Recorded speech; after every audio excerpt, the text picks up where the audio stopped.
I always believed my uncle was my protector, the one who looked out for me when no one else did. He was the person my family trusted the most, and so did I. But I was wrong, terribly wrong. It all started during the summer when my parents had to travel for work, leaving me alone at home with him. I was 20 years old, a university student on break, and he had always been like a second father to me. But something changed that summer. One evening, I had just finished a long day of studying and decided to take a shower to relax. The house was silent, and I assumed my uncle was in his room, reading like he usually did. As I stood under the warm water, letting it wash away the stress, a strange feeling crept over me. It was that eerie sensation of being watched. My heart pounded, but I tried to dismiss it. Maybe I was just paranoid. Then I heard it. A soft creak, the sound of a door moving. My pulse quickened as I turned my head slightly, catching a glimpse through the small gap between the bathroom door and the frame.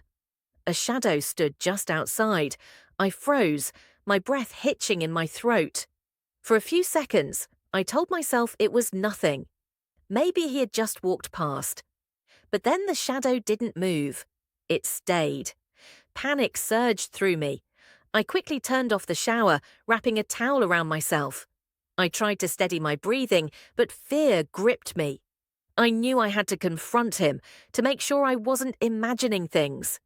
With hesitant steps, I opened the bathroom door. He was there, standing in the dimly lit hallway, eyes locked onto me. The warmth of the shower evaporated from my skin as a cold shiver ran down my spine. "Uncle!" My voice was barely above a whisper.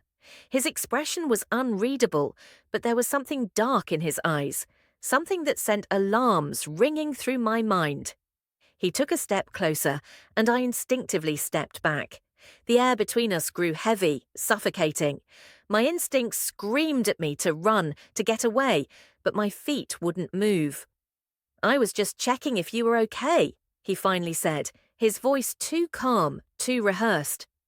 I nodded stiffly, forcing a smile that didn't reach my eyes. "I'm fine," I murmured, before quickly slipping past him and into my room, locking the door behind me.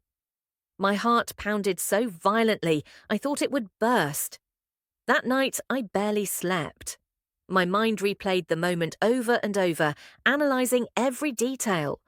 Was I overreacting? Was it truly an accident? But deep down, I knew. I knew something had shifted. The next few days were unbearable. I felt his eyes on me, lingering too long when he thought I wasn't looking. His touches, small, seemingly innocent at first, began to feel deliberate. A hand on my back that stayed too long, a brush against my arm that sent chills down my spine. Then it escalated. One evening, as I was reading in the living room, he sat beside me, too close. The space between us felt non-existent. "You've grown into such a beautiful young woman," he said suddenly, his voice low. I forced a laugh, shifting uncomfortably. "Thanks, I guess," I muttered, trying to focus on my book. But he didn't stop there. "You remind me so much of your mother when she was young. I used to have such a crush on her." A knot tightened in my stomach. My fingers trembled as I turned the page, pretending to read. "That's weird," I said, attempting to keep my tone light. "Is it?" He chuckled, his hand brushing against mine. "It's just an observation." That night I locked my bedroom door, pushing a chair against it. I couldn't ignore it anymore.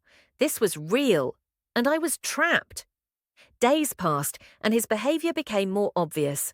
The way he watched me, the way his presence made my skin crawl. I stopped wearing anything remotely revealing around him, started staying in my room more often, making excuses to leave the house whenever possible. One night, I woke up to a soft knock on my door. My blood ran cold. "What is it?" I called out, my voice shaking. "I just wanted to check on you," he said, his voice too close to the door. I didn't answer. I sat there, holding my breath, waiting for him to leave. Minutes passed before I heard his footsteps retreat. That was it. I couldn't stay there anymore. The next morning, I packed my bags and called my parents, making up an excuse about needing to visit a friend. I left that house, leaving him behind, but the fear never left me. Even now, years later, the memories haunt me. To anyone out there feeling trapped, scared, unsure, please speak up. You're not alone. And no matter how trusted a person may seem, trust your instincts. If something feels wrong, it probably is. Protect yourself, even when the world tries to tell you otherwise.